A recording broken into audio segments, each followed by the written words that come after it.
Well, good day, everybody. Depending where you are in the world, it's going to be either very early in the morning, like here in Vancouver, or much later in the day.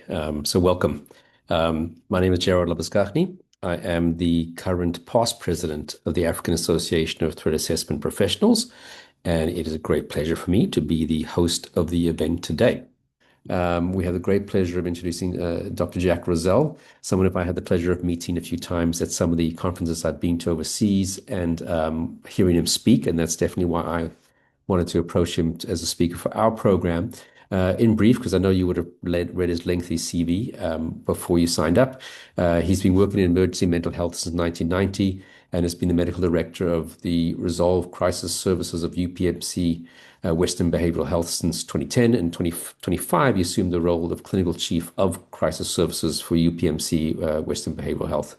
He's also the founder and co-director of UPMC System-Wide Threat Assessment and Response Team and the past president for the American Association of Emergency Psychiatry, and pretty much divides his time between emergency psychiatry and violence work. As I said, his CV is much longer and it is on the site for you to read, or if you go to LinkedIn, I'm sure you'll find also. So Jack, so again, thank you so much for being prepared to share your knowledge with us. Also relatively early for you, but not too bad. And a topic that I think is very relevant to anybody working in the world of threat assessment, whether you're in the corporate sector or in psychiatric or psychological kind of setting. Such a very valuable topic, and I'm definitely looking forward to this. And I'm going to hand it over to you. Thank you for the invitation and the kind introduction. I am delighted to be here with you and the rest of the AfATAP group. And, as Gerard mentioned, I spend about half my life doing emergency mental health. We have crisis centers, we have psychiatric emergency departments that I'm very involved in. And I spend about half of my life doing violent stuff. And the reality is that there's a lot of overlap between those two spaces. A lot of what we do in emergency psychiatry is we work with people who are at risk for violence. We work with people who are the witnesses and the survivors and the victims of violence. And we know that there's a lot of interplay between those spaces. And there's also a lot of bias and a lot of stigma and a lot of misguided good intentions that sometimes take us down different paths. And I found my way to threat management, over my career for a couple different reasons. And part of this was, again, as an emergency psychiatrist, bad things would happen in the communities, mass casualty events, mass shootings. And I would be part of the team that would go in and do the support afterwards. And I'll keep doing that work, and my teams will keep doing that work. And it is bitter work, to say the least. And I'm far more interested in finding ways to prevent these types of events. And from that pathway, and also from some other direct lived experiences, I found myself more and more involved in ATAP. And I want to share with you some of my insights as a psychiatrist into how we think about violence when we're doing it right, when we're paying attention to the science. And the footnote there is not every psychiatrist quite gets it right, I would offer. And well, we'll go from there. All right. Whenever doctors talk to each other, we do this sort of ritual around disclosures. Do we take money from the pharmaceutical industry? I do not. I don't. I'm not here to sell you any products. I also want to be clear that while I have the joy of working with a lot of different organizations, I'm really here just speaking for myself. I'll also offer, knowing that some of you may be joining from home from various time zones across the world. Right now, in here in Pittsburgh in the United States, it's about 8:30 in the morning, and my daughter had better be at school. I hope she's at school. I haven't gotten the call from the school administrators.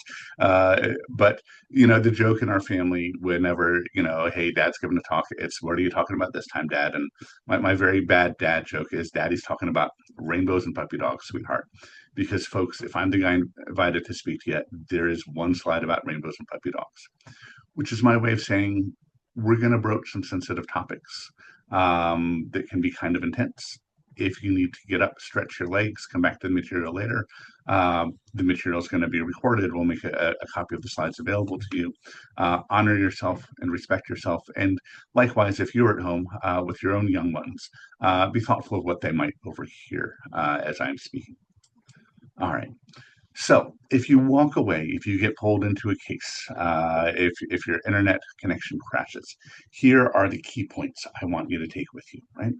So determining the presence or absence of a mental illness in a person after the fact who's already engaged in targeted or mass violence, it's a difficult thing to do after the fact. Living with mental illness, living with a psychiatric diagnosis doesn't mean that we're defined by that diagnosis. It doesn't mean that all of our behavior is driven by that diagnosis. And profiling based on the presence of mental illness, that is to say, drawing a big, square or circle around the people with diagnoses as sort of that first step of figuring out who's at risk for violence. It's a bad strategy. It's not very, very effective. And I would argue it's not very ethical either. But if you are able to identify a treatable mental illness and provide linkage to good treatment resources for that person of interest who's already sort of self flagged themselves by making threats, by engaging in concerning behaviors, if you can identify a treatable psychiatric illness, then if you can treat it, you can do a lot of things to reduce their risk. And I think that's good strategy. And I think that is good ethics. And at the very least, even if you can't identify something that's treatable, but you can identify there's a diagnosis, we can't treat it, but that's what it is. At least we have a little bit more insight and a few more dots to connect the dots as we try to evaluate their risk. All right. Well, um, I had sort of a relatively boring academic trajectory. I did high school, I did college, I did medical school, I did residency. I didn't have any detours or side quests along the way. And a concept that I didn't learn until I started working and getting involved in threat work is left of bang or left of boom. And it comes from military and law enforcement. And if you're not familiar with it, the idea is that you sort of imagine a timeline, right? Someone is moving towards a bad act. The bang or the boom point, that's when the bad thing is happening. That's when they're carrying out the attack, whether it's against one target or lots of targets. And then right of bang, again, as an emergency psychiatrist, that's where I found myself a lot of times, out in the field, working with families and communities impacted by acts, terrible, both great and small. Um, Left of bang is where we have a little bit more opportunity to prevent, to understand, to redirect. Bang is where we do things like stop the bleed and run, hide, fight. And to be clear, our expertise as threat professionals, as violent subject matter experts, it's needed across that entire spectrum. And I can tell you, having responded to many, many, many incidents over my career and led the response to many, many incidents over my career, working left of bang is far preferable to working right of bang. So I want to give you a great example that in my mind sort of really crystallized the difference of that, right? So this was a couple of years ago. I was actually sitting right here at this desk in front of this computer, and I got a call from a buddy of mine she's a child psychiatrist out in our community. She's not actually part of our medical system, but she knows me as some people do. As Jack's the violent psychiatrist. So she gave me a call and said, "Hey, we got this really messy case. We have an adolescent in our outpatient clinic, and we've been treating him for ADHD for a while. We were wondering about autism spectrum." And so we sent him off to the psychologist, and the psychologist did the testing and just called back that morning and said, "Hey, we can talk about the autism stuff later on. But did you know about this kid's plans to shoot up the school?" And this kid had disclosed a lot of stuff, sort of who, where, when. Um, and they were awfully concerned. Was it a fantasy? Was it an actual plan? It's nuanced and sometimes very difficult to tease out, right? Shortly after I finished that phone call, as we talked about next steps, getting the kid to an emergency department, maybe an evaluation or an admission, maybe getting a mobile crisis team out, and some of the barriers that might evolve with that. I got another call from another colleague in our area. And this friend of mine worked as a school security professional. He's a school resource officer. He oversaw school security for a decent sized school district. And he said, "Hey, we had an issue where we had some probing behavior. Someone sent an email to one of our administrative email accounts and said, 'We are parents. We are moving to a new school, to your school district.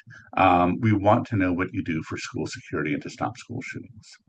Well, school districts get emails all the time from families moving into the district. And it's like, hey, what time does school start and how big are the classes and what are the after school activities and what are the rules about immunizations and what time does the bus pick up and blah, blah, blah, blah, blah, right?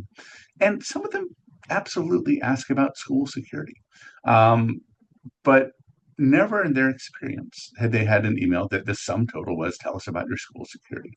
And this school secretary very appropriately raised her hand and said, hey, reach out to the school resource officer and say, hey, we got to talk about this. I'm concerned about this. And she was absolutely right to be concerned, right? Said, hey, we want to consult about this case. Literally, while I am on the phone with the school security professional, I get another call. I got a call waiting on my phone. And this is a buddy of mine with federal law enforcement.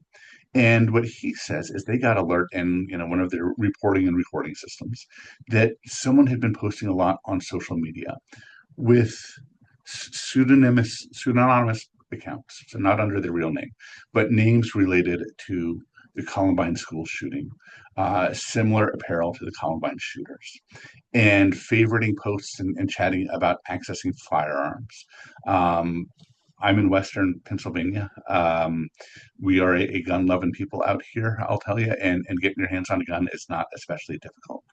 And this person's favorite. He posts about guns and even had one that was a picture of the entrance of one of the school in question. It was a picture of the entrance, sort of the sign in front of the school, hashtag Columbine time, right? Guess what? This was all the same kid. And so we immediately pulled people together and still get another phone call and said, what are we going to do? And I said, hey, I oversee mobile crisis services here in our region. We can send a team out, talk to the family, encourage the family to bring the kid to an ER for further evaluation. Well, we knew that the family was going to be kind of resistant to this because they'd spent a lot of time sitting in emergency departments waiting on their kid getting evaluated in the past. Emergency departments are not always the quickest route to victory in these things. And so they were kind of resistant, but ultimately agreed to do it. And they went into the local ER, which actually did not have any psychiatric specialization or child and adolescent psychiatric beds. And the general emergency medicine physician did, frankly, exactly a off-the-shelf standardized emergency medicine examination, which is hey, this kid says he's joking, he's not obviously psychotic or suicidal, the urine drug screen was negative, and we don't have anything else to offer here, right? And at that point, families livid, they are not happy at all. This was like, this is what we expected, blah blah blah, right? So we spent a lot of time that week sort of rebuilding relationships. We had different professionals reaching out to the family in different ways. We sent out mobile teams. We got peer supports involved to help out the family. And on Thursday evening, as I'm getting off of a plane in Texas to give a talk with Ron Schouten, another person in the threat management space, about threat management to a forensic psychiatry conference. But as I'm deplaning, I get a call from a buddy of mine who's a child psychiatrist who works in a specialized ER setting. He says, hey, the family's here. We've got them engaged. The kid's going to go to the right unit. And by the way, years later, this kid is still doing quite well. I check in on his story now and then because he's remained in treatment and again is doing quite well. And the next day, Dr. Schouten and I did, this great talk together. It went quite well. We got nice feedback. That evening, another friend of mine took me out for dinner. Texas, good steak, can definitely endorse it. And then Saturday morning, I went back to another day at the conference. And as I sit down in the front, waiting for the first session to begin, my work phone starts ringing. And as I'm headed to the back of the auditorium to get into the hallway to answer my work phone, alerts start coming in through my personal phone as well.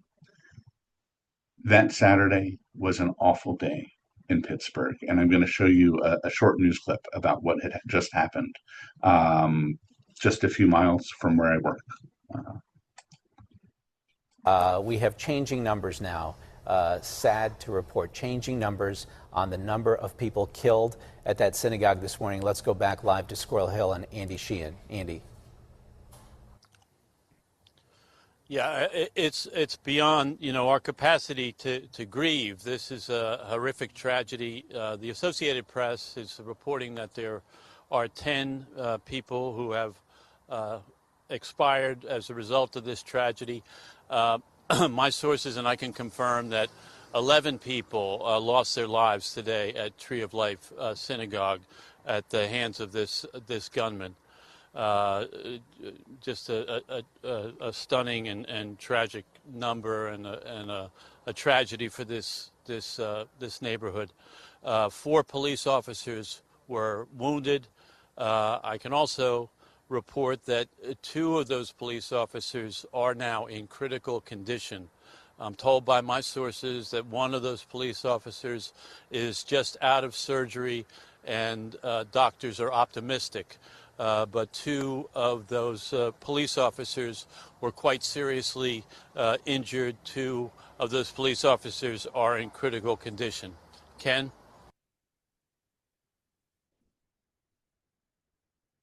That was a terrible day for our city. It was the deadliest anti-Semitic attack in decades in our country, if not ever. And when all was said and done, 11 dead, 6 wounded, including 4 law enforcement.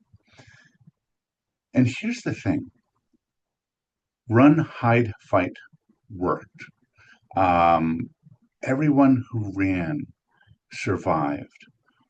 Tragically, one of the first people killed was Dr. Jerry Rabinowitz, a family medicine physician from our community, who heard gunshots and thought someone might need help and ran to help and became the first person to be killed. Stop the Bleed worked. One of our trauma surgeons from our medical center had been in that hospital or had been in that synagogue multiple times over the prior year, teaching them how to do Stop the Bleed. Tactical medicine, that's where you take a medical professional and you embed them with the SWAT team, worked. We had an emergency medicine physician by the name of Keith Murray, who had been training with our city SWAT team for years and was with them as they breached the perimeter. Excellent law enforcement response worked. The first 2 officers to respond, who were patrol officers, ran straight in. They got what limited gear they had available to them out of their cars, and they ran into the building and into the lobby of the synagogue. They're radioing back that they're seeing spent rifle cartridges and empty high capacity magazines on the floor. Because, as one of them told me later, he didn't think he'd have another chance to radio anything back, and he wanted the next people to know what they were running into if he couldn't warn them, right? And despite all that, despite good security presence and a great security team covering not just that synagogue, but many in the region, despite people having that really important conversation with the rabbi saying, "Hey, Rabbi, I know it's a Saturday morning, but you're the one with your eyes on the back of the room. You have to keep your phone on so that you can call if anything bad happens, because everyone else is focused on you." And in fact, one of the first calls to 911 was from the rabbi. Despite all of that, 11 people died. 6 injured, and a community transformed forever, right?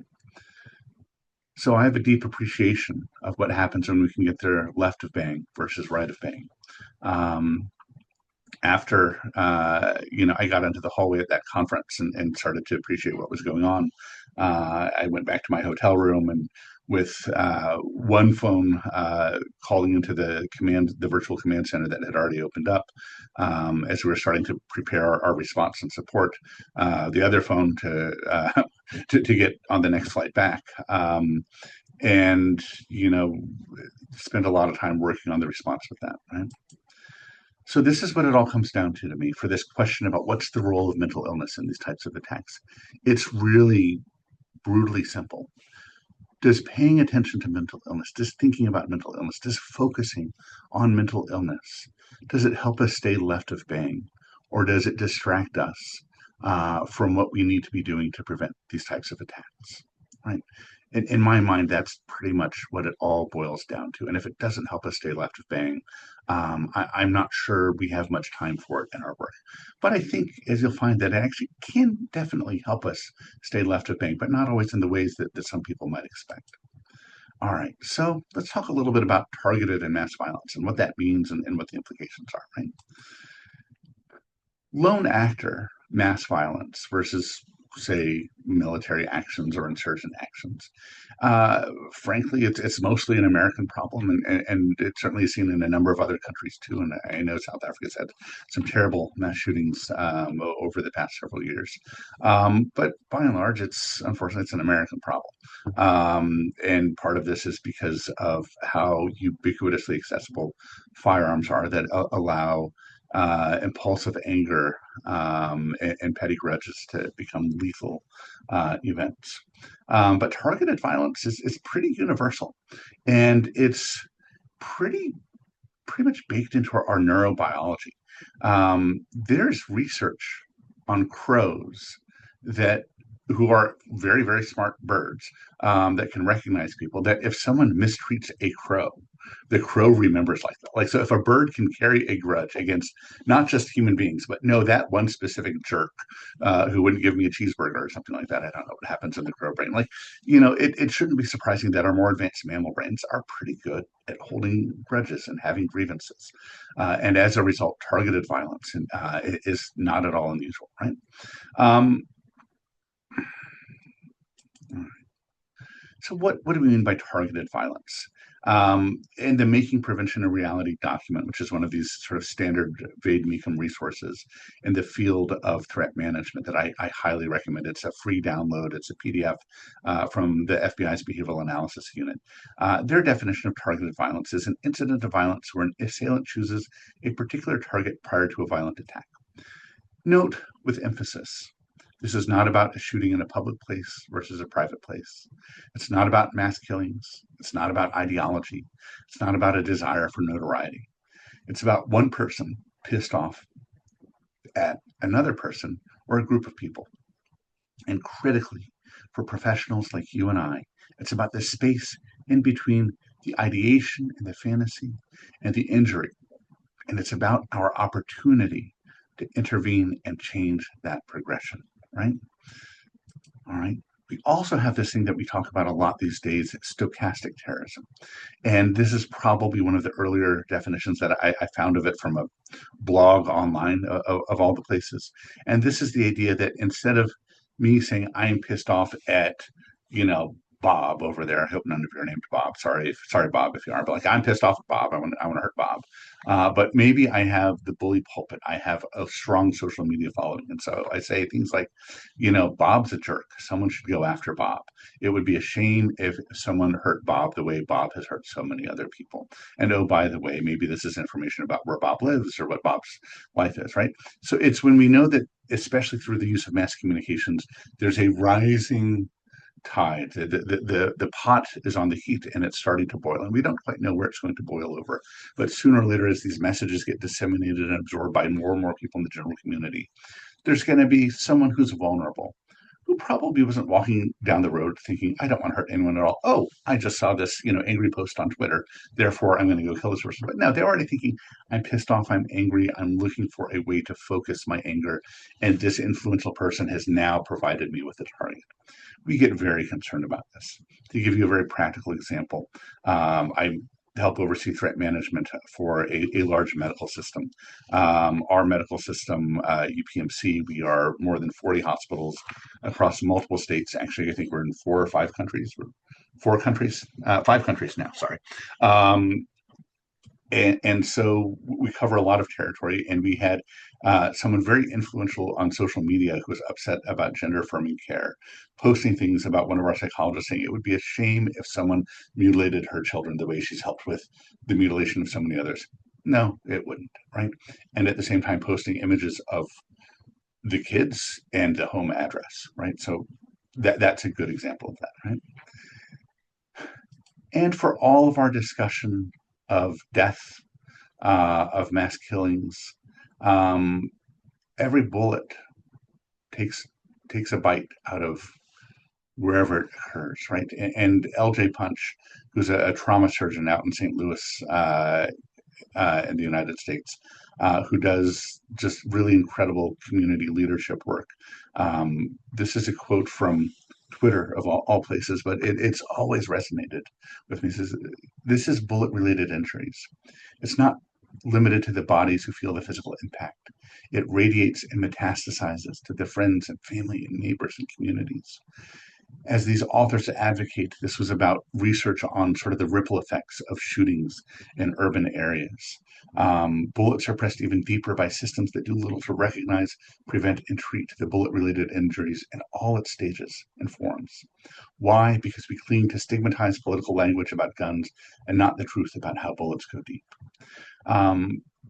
In my country, more than half of adults in our have encountered gun violence. They've been threatened with a firearm, they've witnessed a shooting, or they've had a relative injured or killed by a gun. We know that when there's a shooting, you can draw concentric circles around where that happens. And within half a mile, within a mile, within multiple miles, more people struggle with depression, more people struggle with insomnia, more people are complaining to their doctor about heartburn, indigestion, and sort of nonspecific physical complaints and nonspecific chest pain, and more people are showing up in the ERs with psychiatric concerns, and more people are getting prescriptions for psychiatric medications, and more shop fronts are closing, and more property prices are going down, and more businesses struggle, right?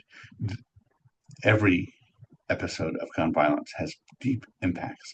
And certainly we want to stop the most terrible, but whatever we can do to stop most of them as well is not a bad thing, I would suggest. All right, so we've got some myths, some facts, some incomplete evidence that we need to struggle with here, right? So again, United States, we're a gun-owning people. We got a lot of guns. And wherever you sort of stand on these broader political questions, setting aside the pragmatics of what do you do when there's 500 million guns in civilian hands, I would offer that wouldn't it be nice if it was at least as easy to get to a good therapist, a good crisis counselor, a good primary care doctor or family medicine physician who knows how to manage medications for anxiety or depression, as is to get your hands on a gun. And the reality is, in a lot of communities, not just in the United States, but around the world, access to good mental health and behavioral health services and good crisis services is not great. And access to weapons, be it firearms or otherwise, is not hard to get to, right? We also have a problem that news coverage impacts policy. And this was a really nice study by Fox and a few colleagues. And they looked at what makes a mass shooting, newsworthy, right? What makes the reporters spend their time covering the story? And one of the things was if there's an indication of mental illness at sort of first approximation, then they're more likely to cover the story. And also government facilities and schools and houses of worship, younger assailants. But the person who's just pissed off at his coworkers at the factory, who goes after the foreman and a few other coworkers, that's not going to be as newsworthy, right? But indications of mental illness, accurately or inaccurately, has an impact. And oh, by the way, there was a study from Australia and New Zealand, so literally the opposite part of the world, that said bad U.S. media coverage that conflates violence and mental illness impacts stigma and bias around mental illness in Australia and New Zealand. So that's bad U.S. news coverage impacts perceptions on the other side of the world. And this was from a decade ago. And I don't know if you've heard, but I don't think U.S. news media has gotten much better recently. So, and also, we have a couple cases that I feel sort of primed the pump. So this is a press conference photograph in the wake of the Texas University shooting, the shooter and the clock tower back in 1966, arguably the first higher ed shooting in the United States history, but certainly not the first school mass murder in the United States. And the shooter had talked about having headaches and a sense of alienation from his own thoughts. And in some of his writings, he asked that his brain be preserved and examined for lesions. And in fact, what you're seeing shown here in this crosscut of his brain, and I don't know if any of you are neuropathologists, but I'm guessing none of you have a hard time identifying, here's the lesion, right? This part is not symmetric, but this part, and normally brain should be symmetric side to side, but something very different is happening here, and that doesn't necessarily look like healthy tissue. He had brain cancer, and he had brain cancer in a part of the brain that was very close to the part that helps to regulate emotions. Also, this guy was kind of an asshole. He had a long history of being a victim of abuse and being a perpetrator of abuse, both against kids and against partners. He had a long-standing problems with anger and narcissism and sort of a huge ego and feeling really wounded that his wife was having a successful career and he was still a failing student. He'd recently been getting prescriptions for amphetamines and maybe had been specifically seeking amphetamines. Um, and these were issues that were not new and had been well documented throughout much of his adult life. Peter Langman, in his book School Shooters, says, this is a person who had, quote, big dreams that never materialized. And eventually he found a way for the world to take notice of him. And he had a lot of these psychopathic features, superficial charm, but dwelled on insults, right? So maybe it played a role, maybe it different, right? Stephanie Light, a friend and colleague of mine who's a forensic psychologist in the threat space, one of her taglines is "Beware the shiny object," right? And the way I interpret that line is that simple explanations are seductive and generally false, if not dangerous, especially for such incredibly complex things like targeted violence. We're contemplating uncommon outcomes of common and broadly shared social experiences. And I very much appreciate that we want to ascribe meaning and find explanations for some of these terrible incidents, even at the cost of false reassurance or frank disconnection with reason or reality, right? Wouldn't it be nice to believe that the Newtown School, Sandy Hook Elementary shooting was a hoax, that no one was capable of going and murdering those children? The reality is very different, right?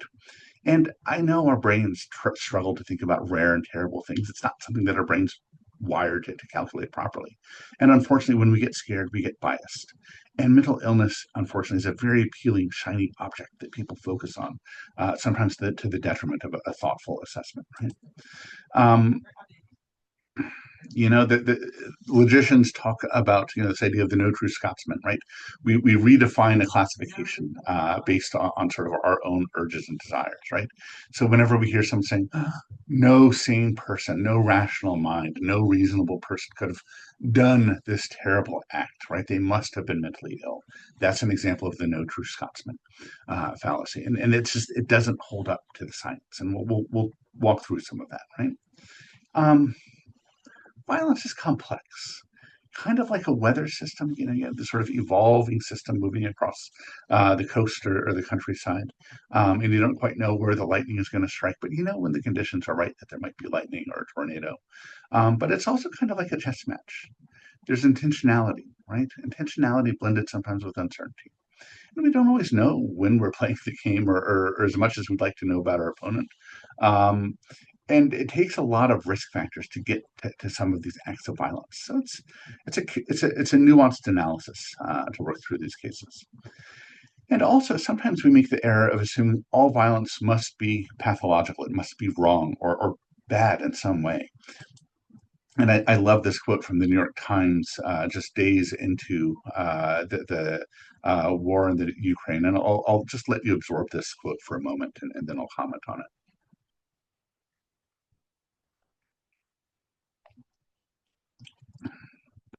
So I've worked in clinical psychiatry and forensic psychiatry for most of my life now. And I've also worked specifically with fire setters and some pretty violent folks over the years. And I don't think I've ever actually encouraged someone as a therapeutic process to make a Molotov cocktail.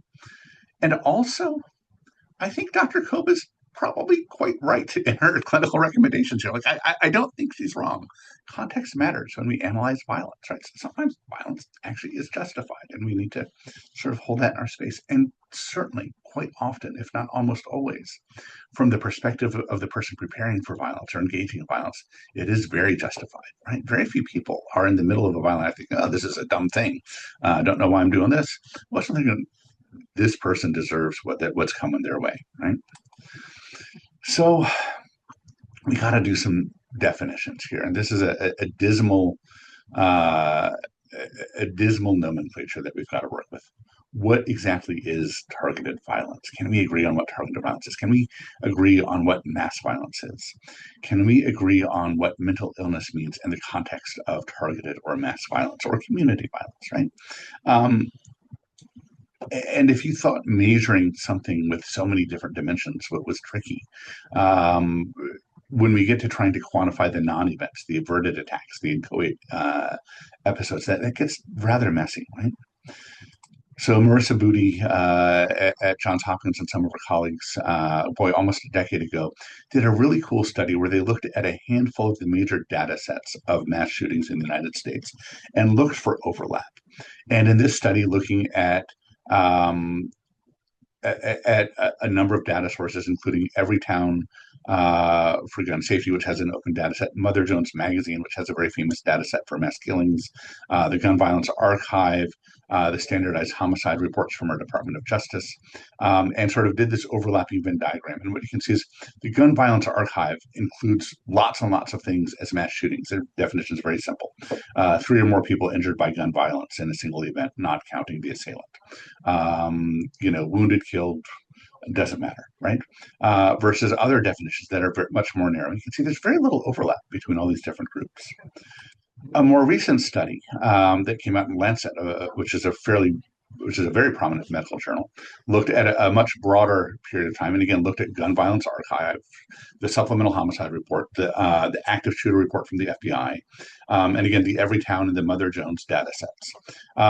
And overall, out of more than 3,100 incidents that are listed across all these databases, only 25 of them showed up in all 5 databases, right? So they're all trying to describe the same thing, and yet tremendous lack of overlap. And again, Gun Violence Archive is the most inclusive, and the Mother Jones data set is the most exclusive. And by the way, Mark Fullman, who's the editor of Mother Jones Magazine, who might be a wonderful guest speaker for you, he's also written a fabulous book on sort of what threat management is and how it works. It's sort of one of the greats in the field.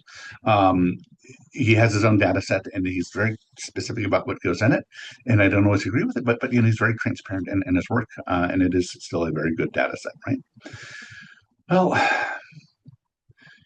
then we get to the question of mental illness. And I'll be honest with you, my framework is American culture and American psychiatry and American society in general, right?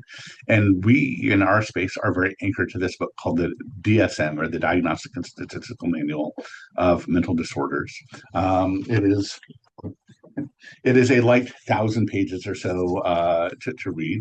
It's now on its 7th or 8th edition or something like that. And it is normed mostly to American and global North, mostly European cultures.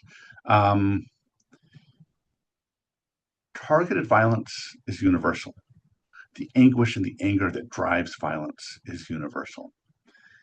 I'm not entirely confident that the American models for psychiatric illness, that is the DSM, fit well across cultures. To be honest, I'm not sure how well they fit our own culture, but that's a whole talk for a whole different day. But also that's okay, because on the one hand, mostly we're not talking about formal psychiatric diagnoses in this space. And also, as you'll see, some of the data about the prevalence of mental illness in Africa doesn't actually differ that much from data about mental illness in other regions of the world, right? Well, what do we even mean by mental illness, right? When we look at some of the 20 or 30 data sets that are out there about mass violence or targeted violence, a lot of them will have a variable that they look at is, was there evidence of mental illness? And some of them look at really, really unimpressive criteria. Like, does this person have any history of a symptom of a mental illness? Well, a symptom isn't a diagnosis. And almost everyone has symptoms on a fairly frequent basis. So it's almost ubiquitous, right? Versus very rarefied and stringent criteria. Like, did they hit the criminal justice system? And did our court system say that this person was not competent to stand trial, guilty but mentally ill, or not guilty by reason of insanity, which are some of these sort of very difficult to reach criteria in the United States, and lots of criteria somewhere in between. Like, did they have diagnoses? Did they have known current clinical impairment? Versus, 10 years ago, they had a really bad episode of depression, but there was no recent evidence of it. What I'm really interested in is that, like, if I met this person, over in our crisis center this afternoon, would I say, oh, I recognize this diagnosis. I can line this person up with the diagnosis. This is diagnosis outlines up, and I can offer them a treatment for it, right? I know where to send them, what therapist or what hospital or what program to link them up to. And maybe, just maybe, would this person meet criteria for long-term involuntary hospitalization? By and large, the data suggests that they don't, and I'll walk you through some of that. Like I said, there's probably 20, maybe 25 good data sets out there about mass violence. And I'm going to cherry pick just a couple of them, right? When we look at general community violence, and again, these are United States-based studies, but we see similar data when we're able to do these studies in other countries. About 1 in 20 episodes of violence in the community is causally linked back to mental illness, right? So obviously a lot more people than 4% of the population live with mental illness. But when we say, ooh, does the presence of mental illness seem to be driving the behavior? And there's statistical ways we can test for that. It seems to be only about 5%. One of my mentors, Christine Martone, forensic psychiatrist, who was my training director when I did my forensic fellowship many moons ago, did a study looking at murder defendants in our local county jail and looked at a few hundred people over a couple years and found that only about 1 in 6 of these people had what we would consider a traditional psychiatric diagnosis that was not substance use disorder, that was not personality disorder or intellectual disability, but was in fact anxiety, depression, schizophrenia, bipolar disorder, PTSD, something like that. Only identified in about one in 6 murder defendants, right? So it's there, but it's not huge, right? When we look at mass shooting data sets, we see ranges generally from about 5% to about 40% as the likelihood of someone having mental illness, right? Stone and colleagues looking at over 100 years of data, and we'll come back to some of their ongoing research on that data set, about 1 in 4 have evidence of mental illness of any type of mass murders, international data set. I really like the study from Paul Gill and Emily Horner looking at ISIS influence, and again, a very international data set here. About 1 in 4 of these folks who were ISIS involved or influenced had evidence of mental illness. It turns out that organized terror organizations have the same stigmas and biases against bringing in people with mental illness that a lot of employers do. There are 2 data sets that I think often get misquoted. Grant Dewey, his data set, signs of mental illness, but really the threshold to say it's a sign of serious mental illness is remarkably light when you really dive into the data. I think, one of the cases that's flagged as having a sign of serious mental illness was because a media report interviewed a neighbor, and the neighbor said, well, they always acted kind of strange. I don't know what to do with that, right? I know what I think about some of my neighbors. I don't know what they think about me, but they might have a few ideas. And also, I send mobile crisis teams out across our region every day because someone calls in because someone was acting strange. And some of these folks are pretty sick. Another data set that gets sort of miscited is the Silver and Behavioral Analysis Unit data set, pre-attack indicators, where they talk about mental health stressors. So not diagnoses, but stressors. And in fact, if you read that paragraph, 2 more sentences, they're very clear. It says, this is not a diagnosis. This is a stressor. This is feeling anxious, having trouble with sleep, etc. Very, very common across the population. But is a history of mental illness even significant, right? So we're seeing rates of mental illness in these attackers of, again, 5 to 50%, give or take, right? Well, a study in South Africa said about a third of South Africans have a lifetime incidence of anxiety disorders, depression, or substance use disorders. So excluding lots of other things like bipolar disorder, PTSD, schizophrenia, lots of the other diagnoses that are in there. That's just a handful of the several hundred identified psychiatric diagnoses, right? But for South Africa, about a third of South African adults will have had some kind of significant psychiatric illness at some point. Interestingly, there is a trend towards later onset of anxiety and mood disorders in that study. That's fairly distinct from what we see in a lot of other studies. But again, about half of these diagnoses are present by the time someone's in the middle of their 20s, right? A couple general reviews looking at data from all across Africa, compiling a lot of different studies. Again, lots of depression, lots of anxiety, lots of PTSD, lots of bipolar and schizophrenia. By the way, these would not look unusual if we were to look at a Western European country or United States or Canada, very similar rates. When we look at asylum seekers out of Africa, very, very high rates of PTSD, not surprising, as well as elevated rates of depression and suicidality. Now, I'll also highlight for you, this is from a recent study by Green colleagues in Lancet Psychiatry, where they also did one of these integrated studies of, let's look at all the other studies that have been done on mental illness rates in Africa. And this one image I want to share with you. For all the dozens of studies that they looked at, these were the countries that were actually represented in the studies. And so um, I'm not an expert in demographics or sociology or epidemiology, but I think it's a reasonable guess that maybe that's not fully representative. And every country is different, and every community within every country is different. So we have some data, but I maybe take it with a grain of salt. Other data about sort of that idea of how common is mental illness in the United States. Every year, about 1 in 4 folks will meet criteria for something that is 12-month prevalence, similar in Canada. And sort of lifetime cumulative rates as high as 80%, 85% in New Zealand, 82% in Denmark of adults have either a psychiatric diagnosis or a history of psychiatric prescription. And Denmark, like according to the surveys I read, that's like the happiest country on earth, folks. Right? So, right, my point being here that thinking of something that's common in somewhere between 25 to 85% of the population as a risk factor, it's not a very useful risk factor. It doesn't really distinguish anyone out from the crowd sometimes. And also, sometimes it is relevant, right? One of the better data sets out there that I like is the Peterson and Densey. Now, keep in mind, 170 shootings over 54 years versus several hundred shootings every year in some other data set. So they have a very, very narrow group of folks in their data set. And in their data set, they say 2/3 of them have a mental health concern, but then they do a nice job of sort of teasing out really what they mean by this. 20% of them had a history of a psychiatric medication. I'm not impressed by that. That sounds about population normal to me. 20% have a history of counseling, seems right. 23% have a history of mood disorder. Frankly, that's low. That should probably be closer to 30%, according to our best research. 20% had a history of prior hospitalization. That's high. It's a very high rate for psychiatric hospitalization. So that strikes me as significant. 26% of them had a history of a thought disorder, which is another way of saying a psychotic illness.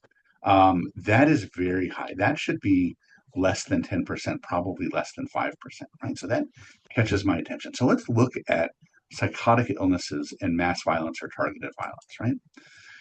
So again, going back to Gary Brucato and colleagues at Columbia, and they have this great data set of mass murders, international, 2/3 of them involving firearms. And again, about a 10% base rate of psychosis in this group. And in an update, about 10%, in 1,700 cases, seem to have evidence of psychosis or disorganization. So it's there, and it's definitely higher than baseline population, which should be maybe 2 or 3%. So it's significant. But also, if you only focus on people with psychotic symptoms, you're going to miss more than 90% of the people who might engage in these acts.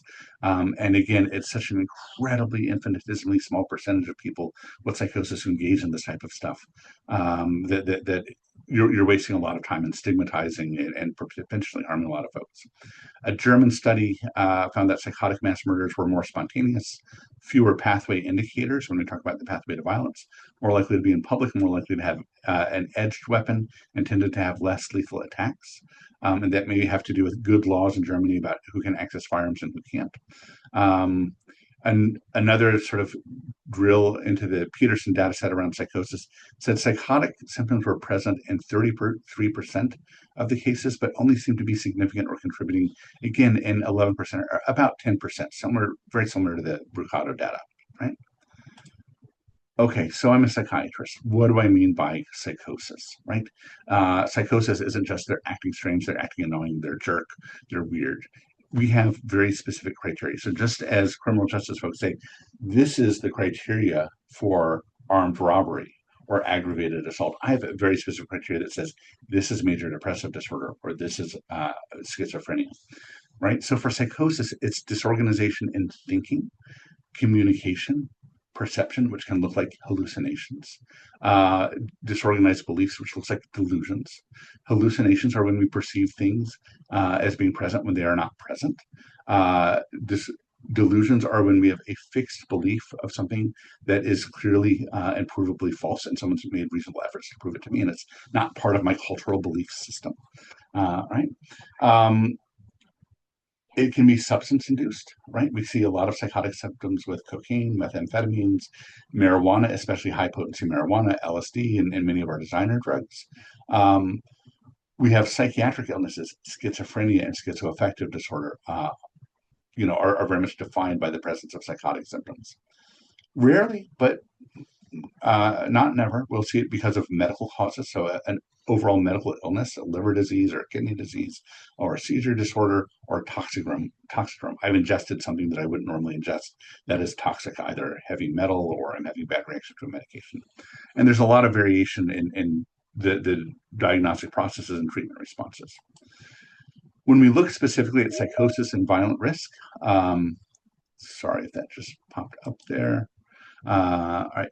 So when we look at major psychotic illnesses and violence, and we have a lot of research on this, it's not just the psychotic illness itself. And by the way, the major psychotic illnesses of all the diagnoses in my little DSM book here are the ones that are probably most likely to be associated with violence risk. But also, most people living with those major psychotic illnesses are not violent.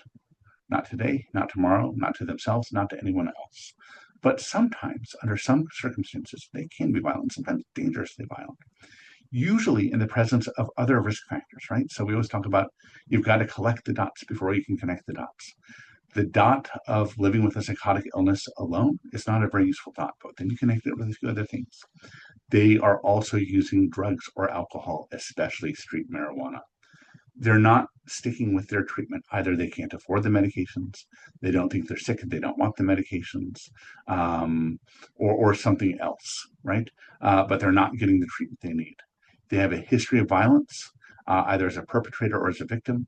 They have active positive symptoms, by which we mean they have current hallucinations or current delusions. So it's not, I live with schizophrenia, but today my schizophrenia is bad enough that I'm hearing the voices, that I'm having the weird beliefs. Again, a history of personality disorder. Often we see the most violent behavior earlier in the course of illness. Schizophrenia is a lifetime illness, tends to manifest early 20s, and people live with it. Unfortunately, they often die early because of medical comorbidities. The average life expectancy in schizophrenia is usually about 20 to 25 years less than the general population. And we see most of the violence early in the course of illness before they develop insight. A lot of discussion about autism spectrum, and again, a lot of research pointing in different directions. Probably no more violent than others in isolation. But when you have comorbid factors, including ADHD and prior violent behavior, we probably do see increased rates of violent crime in this population. And there's also, I think, some real data to suggest that autism spectrum issues may well be overrepresented in mass shooters, but again, not ubiquitous, but certainly overrepresented in studies of mass shooters. There seems to be maybe something distinct and risky about this in a small subset of people with the disorder. I think my biggest takeaway here is that confusing autism spectrum with psychotic illnesses or a personality disorder will take you down the wrong trail, right? If you're trying to use interventions, if you're trying to use interview approaches that are very good for someone with autism spectrum, when they really have schizophrenia, or a really good approach for someone with schizophrenia or personality disorder when they really have autism spectrum, you're not going to be very successful, right? Bottom line, may be an issue, but interdependent with a lot of other risk factors. Some really interesting research, largely from Europe, actually, suggesting that if we know someone is at risk for violence and we're treating them for other identified psychiatric stuff, and then they stop treatment, then their risk for violence goes up compared to the people who stay in treatment. Most of this research, we're looking at people who are involved in the criminal justice system and who are also taking medications or in treatment for psychiatric stuff. And then we see how they do over time if they stick with the treatment, if they're still filling the prescription. And the people who stop using their medications tend to be more likely to have violent reoffense than the people who stay in treatment. There are other confounding variables there, but some suggestion that, boy, if there is mental illness and we're treating the mental illness, that should help reduce the risk. Do psychiatric medications cause violence? No, there's no evidence. And also, everyone's brain is different. And sometimes someone starts a new medication and they get really agitated, angry, threatening, or violent, right? So we do have some data on that.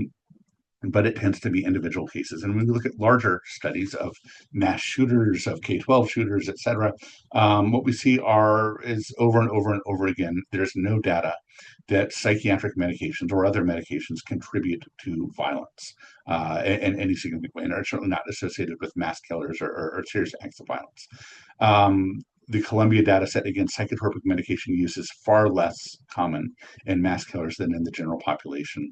Only 12% of school mass shooters had current medication use in the Peter Langman study. Most shooters had no psychotropic usage ever, and none of them had any indication of direct or causal association. And also, far be it from me to contradict Secretary Kennedy, our Secretary of Health and Human Services here in these United States, but there's no psychiatric medication that has a warning for homicidal thoughts. That is simply false, right? And misleading and biased. So medications maybe, rarely, sometimes in individual cases, but not necessary and not sufficient and infrequently associated with actual risk, right? And also, a lot of the folks identified as being at risk for violence may have a psychiatric issue and may benefit from appropriate medication treatment. All right. A lot of you are familiar with the concept of survival bias, right? So Abraham Wald was a statistician with the military back in World War II, and he looked at planes coming back after bombing runs, over Germany. And the planes that came back had lots of holes in these parts of the plane, right? And so people said, these are the parts of the plane that get shot. That's the part that we need to armor up and put, more heavy plating on. And Walt said, no, that's wrong. And Walt was right, by the way. What we're seeing is survival bias. These are the planes that come back to base, right? So these are the areas that the planes actually can survive being shot at very well. The planes that get shot here, these blank areas, aren't coming back. They're the ones that are shot down over Germany, right? So put simply, survival bias taints our data when we look at sort of who's around to be in the study.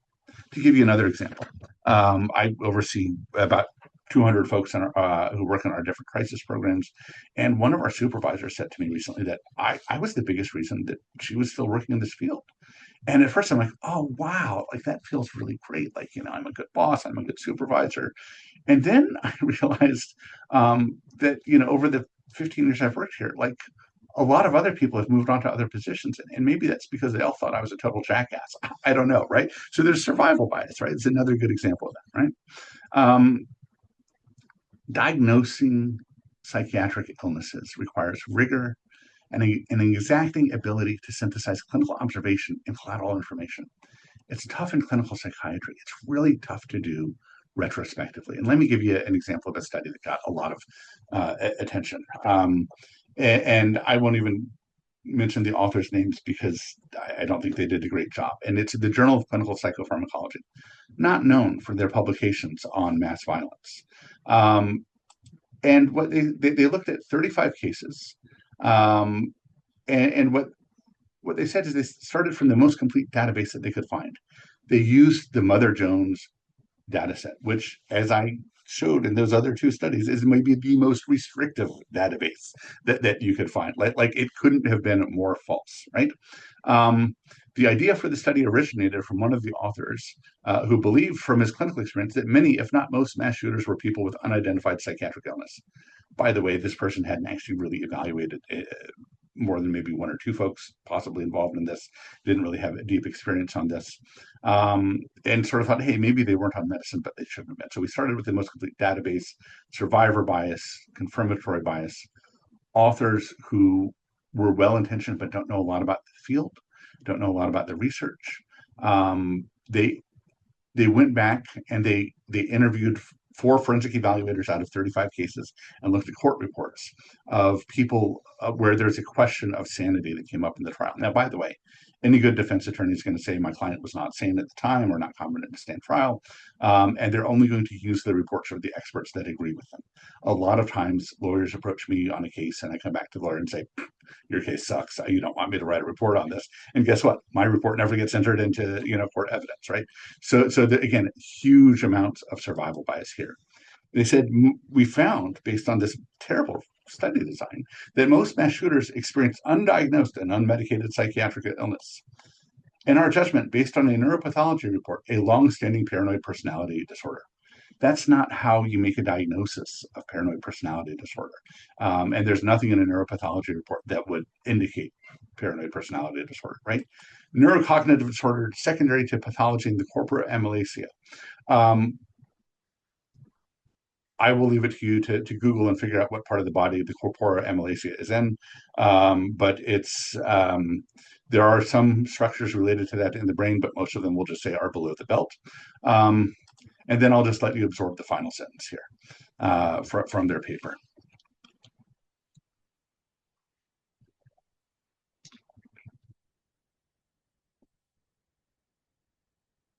And if any of you have English as a second or third or fourth language, know your comprehension is not bad here, that the writing here is incomprehensible. And maybe, just maybe, an early example of AI written junk. I don't know, right? All right, so with a post hoc analysis, it's tough to determine causality. And with prospective analyses, it's tough to know what is and isn't a true threat. And it's never, ever just one thing. And the values in the cells make it hard to do good analyses on these, okay? I'm going to skip that for timeliness. Layers, signal, risk. Don't get caught up in this is the specific diagnosis I'm worried about, but rather this person has several diagnoses. Because when we see people who have 3 or 4 or 5 or 6 diagnoses, which is not uncommon in my world, we should be more concerned. It may reflect comorbidity or complexity or confusion about what the diagnosis is.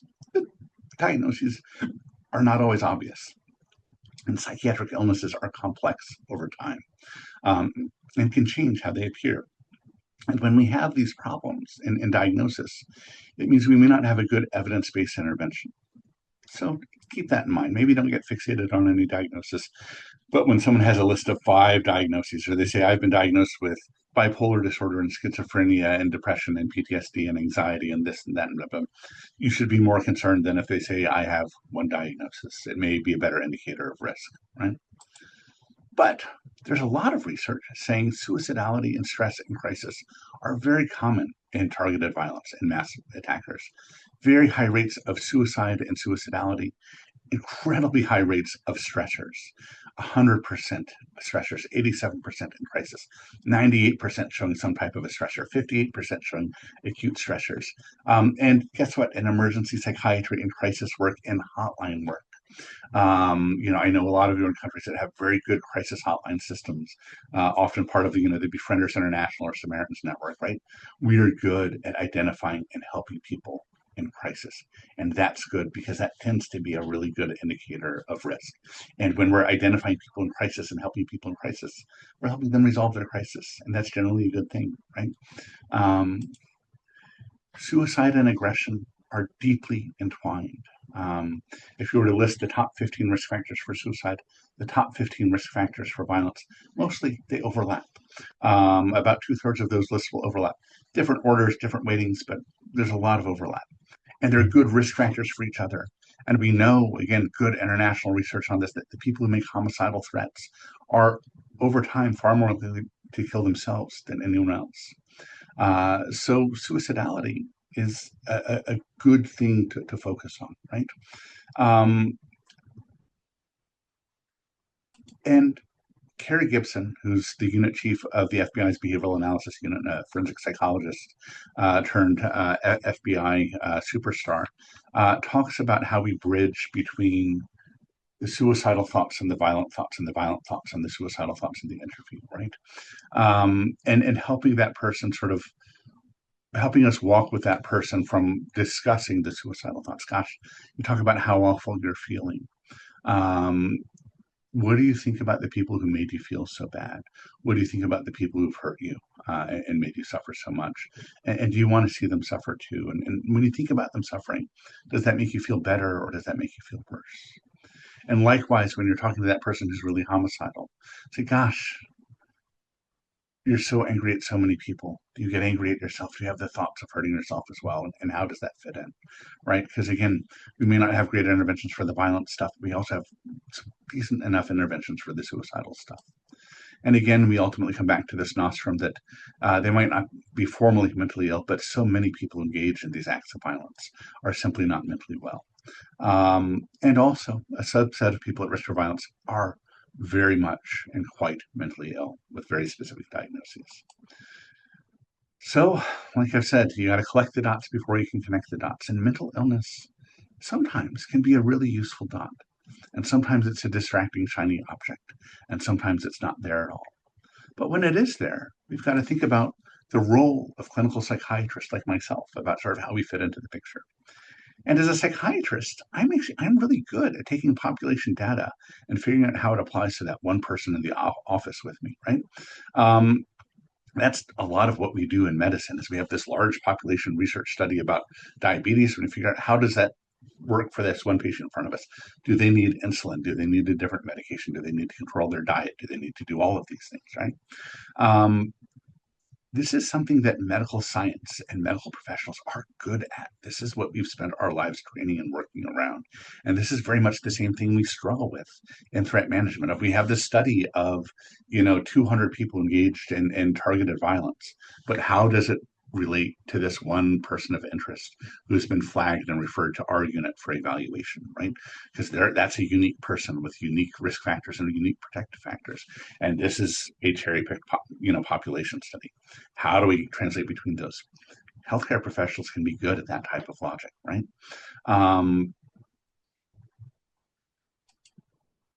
And not every psychiatric emergency needs to be admitted to the hospital, and not every criminal act needs to end up with a criminal charge or incarceration. And often I get in these discussions with law enforcement. If we brought this person to your crisis center at the ER and they're acting really ill and bizarre out in the community, and then they're back out on the same street corner 6 hours later, and they're furious with us in psychiatry. So, well, you're right, they're ill, they're impaired, and under our legal standards, under our clinical standards, we can't help them with what we have to offer an inpatient, which is why we don't keep them. Or they refuse to stay with us, even if we really could help them, but they're not sick enough to justify involuntary hospitalization. And in a lot of ways, it's good because if they were that sick, it would be a really bad situation. It would, and they would be even more dangerous, right? Likewise, not every criminal act needs or leads to significant time in jail or prison, right? And I see this on the clinical side. People are like, oh, this person hit one of our nurses, and the cops came up and they barely took it seriously, and they were out on the street the next day, right? Well, actually, that's good because if they'd done something bad enough to spend a lot of time in jail or to not be released on bail, that meant someone would have been really horrifically hurt, or a lot of people would have been really horrifically hurt, and we aren't there yet. And threat management works in that gap. It works in that space between these guide rails, right? Know that my toolkit as an emergency psychiatrist is really focused on acute and imminent risk, right? So someone comes into my psychiatric ER, I'm great if they're saying, I want to kill my landlord tonight. I've got a lot of tools for that. I know where to put them. I know how to hospitalize them. I know how to help them. I know how to continue my evaluation. If they say, but if that person tells me I'm going to kill my landlord in 6 months if they raise my rent again, I don't know what to do with that. I can't keep them in the hospital for 6 months waiting to see what's going to happen to the rents. I got to figure out a different strategy, right? So that can be a limitation sometimes that we have someone who poses a very real risk, a very real long-term risk, but we bring them for that acute psychiatric evaluation. And the psychiatrist is like, yeah, they've got a lot of long-term risk, but they don't have anything acute going on that I have a toolkit to fix, right? Also, our best treatments in psychiatry and psychotherapy, right? They only work in certain circumstances, right? You got to be able to get to the right treatment. You've got to like your interaction with that treatment provider. You've got to be able to afford it. You've got to be able to be willing to stay there, or someone's got to be standing over you with a stick saying you've got to stay. And oh yeah, at the end of the day, whatever pill I might prescribe for someone, the damn pill's got to work, right? Not every pill works, and not every disorder responds to any given pill, right? And unfortunately, some of our really tough high risk disorders, like delusional disorders and personality disorders, can be really difficult to treat, even in the best of circumstances. So that makes it tricky. But this is why threat management needs good psychiatrists around, right? So again, we're good at taking evidence derived from the science and apply it to the individual before us. Psychiatrists and mental health professionals can be really good at being person-centered and focused on the behavior and not anchored to the diagnosis. And again, a lot of violence risk and threat management isn't tied back to a diagnosis. So we can work with both of those. We're good at thinking about risk and protective factors, inhibitors and accelerators of risk. Same parlance, same concepts. We're good at developing independence and self-sufficiency and that sense of meaning and purpose that we know reduces violence risk so well. We're good at what we call social determinants of health and biosocial risk factors that are our best practices in psychiatry for our illnesses and help reduce risk in all the other ways, right? There's so much other else that drives risk besides a psychiatric diagnosis. And also, we are really good at multidisciplinary and collaborative work, right?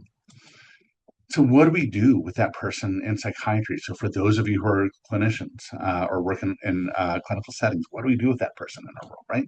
That person of interest, or dare I say that patient, right? Here's the ABCs. We assess them. We do a really comprehensive assessment. We build rapport with that person and the family, the social supports around them. We treat what we can. We amplify the strengths. We add resources and social supports into their lives. And we try to do what we can to mitigate and decrease the risk factors and the stressors. We document our understanding. We create a really good medical record. And we share what we've learned to the abilities that we are allowed to, right? And we'll reevaluate, right? It's threat management's not a one and done. It's why it's management, not a point in time assessment, but management. We do something, we poke the system, we see how the system responds, we reassess, and we poke in a different way if we need to, right? So that's the basics, right? A lot of times law enforcement brings someone in for a psychiatric evaluation or a site emergency evaluation, and the evaluator says, I don't know what to do with this. Well, a good buddy of mine, Amy Barnhorst, who's a psychiatrist out in California, she and I wrote this article, and we will share a PDF of this article with you. It is open access. You can find it online. I suggest you bookmark this on your browser. You can bring a hard copy of this in. It's a 10-page article. And we wrote it for the idea that a person who's got to do that initial evaluation of someone who made serious threats, you read this, and 20 minutes later, you at least know how to begin your assessment, right? We always say that emergency medicine is the first 10 minutes of every other medical specialty. They can be very good at being the first 10 minutes of threat management. And this is intended to be that immediate, quick learning opportunity for them. We have a mnemonic that we developed that's in there, right? So threats, take every threat seriously. Threats are leakage, right? You know all about that. History of violence, especially with similar targets. Recent stressors, relationships, money, housing, work, health, violent victimization. So if someone was assaulted last night, their risk for violence in the immediate future has gone way up, right? If they just broke up recently, again, the emphasis on recency, if they just got dumped, their risk of violence goes way up, right? If they just lost their housing, their risk goes way up. If they've been unhoused and street homeless for the past year, they have some elevated risk, but if they just got evicted, it's more acute. Current ethanol or other drug use, again, it's about recency.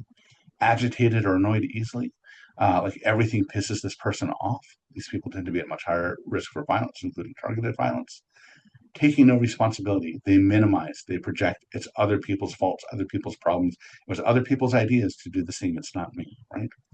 Again, suicidality and increasing hopelessness, symptomatic psychiatric illnesses, especially psychoses, and specific target access means and plans. We get more concerned the more they thought through and prepared for it. Another project with Dr. Barnhorst, and this is a website. If you just Google bullet points and threat aid, you will find that this, again, intended for emergency professionals to just go through that really quick assessment. Now, the article, I think, is pretty general and works across contexts. This threat aid tool does have some more specific structure associated with U.S. legal systems, but I think still may have some useful tools regardless. Okay. All right, we're getting close to wrapping up here.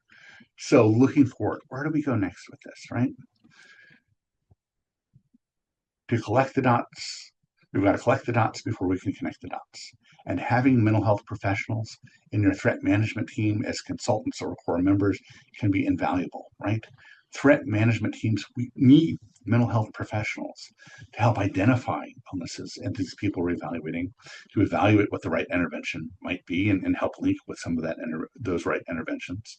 And also to help tell the rest of the threat team says, I realize you think this person's really weird and it must be a psychiatric thing. And I'm telling you, they're just really weird. And people are allowed to be really weird without it being a psychiatric diagnosis. So let's think about the behaviors and not the diagnoses. And we've got to maybe go in a different direction. And mental health professionals, right, our clinical colleagues who may have never heard the phrase threat management before you introduce yourselves to them. But mental health professionals, they've got to be good at understanding violence risk and violence risk management, and that work and that focus of attention goes far beyond just looking at diagnoses, and to understand that dynamic approach and that multidisciplinary approach that is threat management. I think that is a best practice in current clinical mental health. And I think in the foreseeable future, it will become the standard of care in mental health. Threat management is good. It is not perfect, right? It is, as we say, it adds a layer of Swiss cheese. And if you imagine a beam of light traveling across, right, in these sort of layers, Swiss cheese in space, well, guess what? Sooner or later, all the holes line up and that signal of light gets all the way through to the target, and that's when the harm occurs. Everything is breachable. No system of protections, no collection of guns, gates, guards, or gadgets is going to prevent an attack. And you can do everything right and still have an attack. But doing threat management well helps prevent a lot of those attacks, right? Okay. So I would suggest, as you think about building systems, as you look at sort of systems and structures across programs and countries, that in my mind, it's a lot like CPR. And I was dwelling on this one day. As a health professional, we have to recertify in CPR often. And I've been doing CPR in one way, shape, or form since I was a teenager. And suffice it to say, I don't know how well the gray hair is coming across the camera, but I'm no longer a teenager. And I get kind of bored whenever I have to sit through the recertification. So as I was sitting through my last recertification and I was thinking about threat management, as one should, it occurred to me that there's actually a really good metaphor there. Because when you learn CPR, they talk about the chain of the chain of life, the chain of survival, that we don't need a world filled with interventional cardiologists or cardiothoracic surgeons. But we need a world filled with people who know how to recognize a heart attack and say, oh, that person's grabbing their chest or that person's choking. Let me do the Heimlich maneuver. Let me call 911. Let me start CPR, right? And odds are pretty good that if you're in any room with more than a dozen people, someone there knows CPR. Probably a couple people. And if you're in law enforcement or a first responder, probably a lot of people know this stuff, right? Probably none of them are a cardiothoracic surgeon. And by the way, even if there was a cardiothoracic surgeon, the first thing they do is the CPR, right? So we need, just like we have communities filled with people who know CPR, we need communities filled with people who know what to see and how to report concerns of violence, right? You know, say, see something, say something, but see what and tell who. And we need people who can hear this information.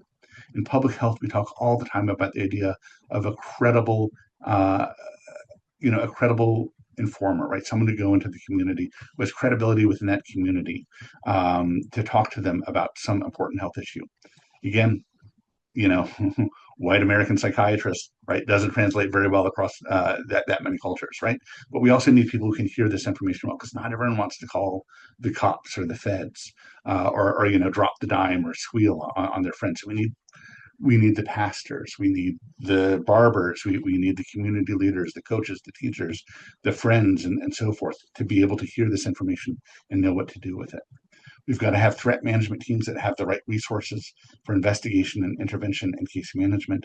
And we've got to have the legal structures in our countries and the policy structures in our organizations that support and sustain that work to do the work well, right?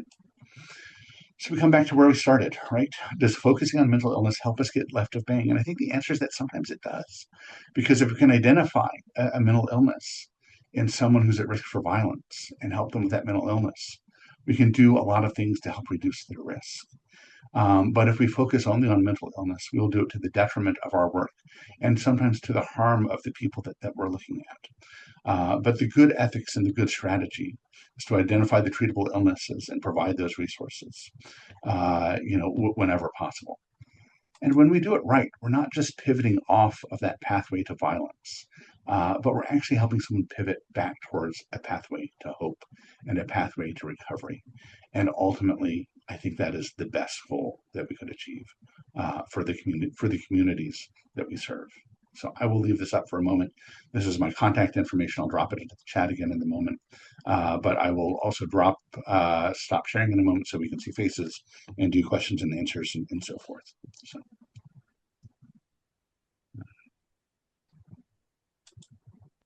There we go. Thank you very much.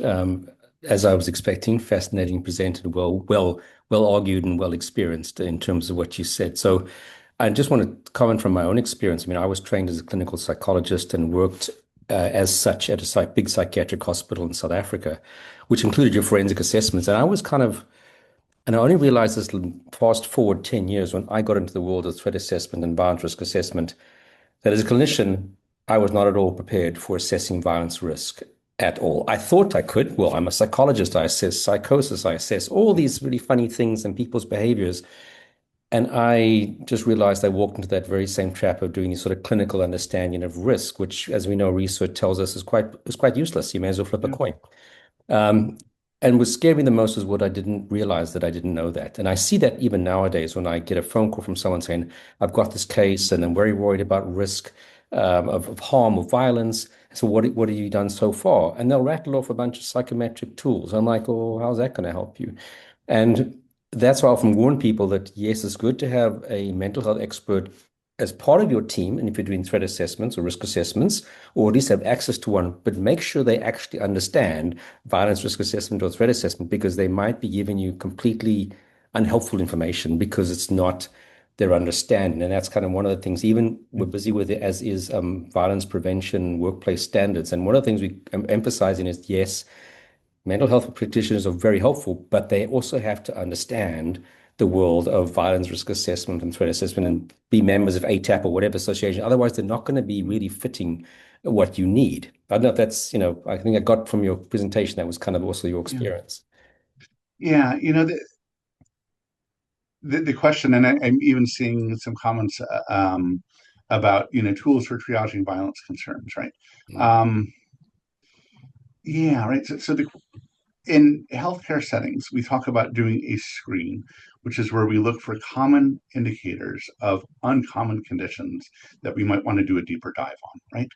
So a great example is we go into our internists and they check our blood pressure, right? And they get a number. It's 130/88. And that's just a screen to make the diagnosis of hypertension, which is persistent high blood pressure. We actually have to check that a few times, but it's not a bad screen. But also, I was just running to get to my doctor's office. I decided to do some token healthy activity and take 2 flights of stairs up to my doctor's office. And I haven't exercised since the last time. I was worried about what my doctor would say. So I'm a little bit out of breath. And when I sit down and the nurse does, yes, my blood pressure is a little bit elevated. And so it may not be entirely accurate. And also people get nervous in front of doctors. And so we recheck it. We'll recheck it maybe a couple times in that same appointment and have them come back just before we start, throwing pills at it, right? So the challenge across a population, so if we look at all the high school students that we're worried might become school shooters, right? How do we screen that group and identify the subset of the ones we need to be most concerned about? Frankly, we don't have a great tool. And part of what threat management is about is looking at the individuals who, again, sort of self-identify. They've made the postings. They've engaged in the behavior. They have pictures of assailants from, sort of these notorious mass attacks that they're now idolizing. They've done something to identify that they are at elevated risk. And now we need to go and do that more detailed assessment of that person at risk and say, what's going on? What are the individual risk and protective factors? And what's a good risk factor for one person might be a protective factor for somebody else, right? Oh gosh, things are so overwhelming at work. I'm behind in everything, and there's so many things to do at home. I don't know how I'll ever get caught up. And I just found out the in-laws are coming to visit this weekend. Sometimes that's great news, right? Grandma takes care of the kids. Grandpa gets his handyman bucket out and starts, fixing the broken window. And it's a really a tremendous protective, and supportive experience. And sometimes it's like, oh shit, how did they find the new address? Is the order of protection still in place? We need to notify local law enforcement. We should probably get to a hotel now, right? Context matters. So you always have to look at the individual characteristics of the case. And for me, that's what's kind of addictive about threat management, is that every case is new and different. And yes, we have structured professional judgment tools that can be really helpful to make sure we're not forgetting anything on the checklist. But at the end of the day, we need to use good human judgment in these as well. So. And I just want to also again speak from my experience in South Africa when I was still there, is that we would often have people who engage in whether it's stalking behavior or other concerning behavior because of a psychosis. And the company that you might be advising just thinks, well, getting them into mental health, that's the solution. And I'm like, no, that's really good, but it's not necessarily the solution. And what we would experience is specifically for involuntary admissions, they're out 2 days later and nothing's changed. So be careful that you think that even in clearly people are clearly mental health illnesses, and that's the cause of their concerning behavior, you're not necessarily going to get them treated, even if you wanted to, and if they're going to be in and out, and compliance is not always great. Your plan has to be a bigger plan built around the mental health issues. And also just because sometimes like a fixated person, like you said, can present very much with like a delusional person. And it's not so much in the short term, it's not so much whether that their thoughts are coming from a delusion versus a fixation. We're more concerned about what's that causing them to do. For long-term management, yes, the delusional person course-wise is going to be mental health. It's going to be treatment is very, very important in that process. But at that moment in time when you're assessing the risk, what the finicky diagnosis is not really what you're worried about. It's what is it causing the person to do and behave. And that'll help you understand also, their risk of harm, of the potential harm to someone. All right. And you mentioned the threats, the threats 3 acronym, and I think it's funny because that overlaps with so many of the structured professional guideline tools have just about every single criteria you've mentioned there as evidence-based criteria for assessing risk, etc. I just want to check the comments. As I said, our audience is often very quiet with questions. I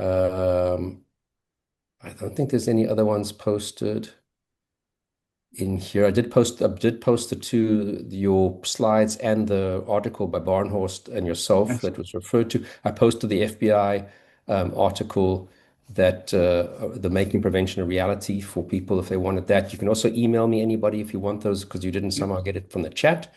And my contact information is there, and please don't hesitate to reach out if I can be of assistance or service to you and your team. So great.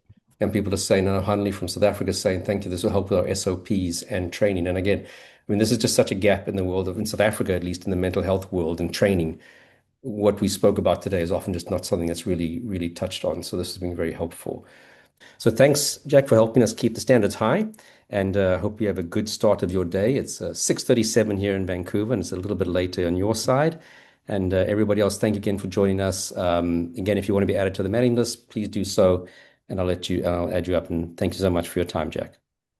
Thank you so much. It's been an honor. Be safe, all. Bye, everybody.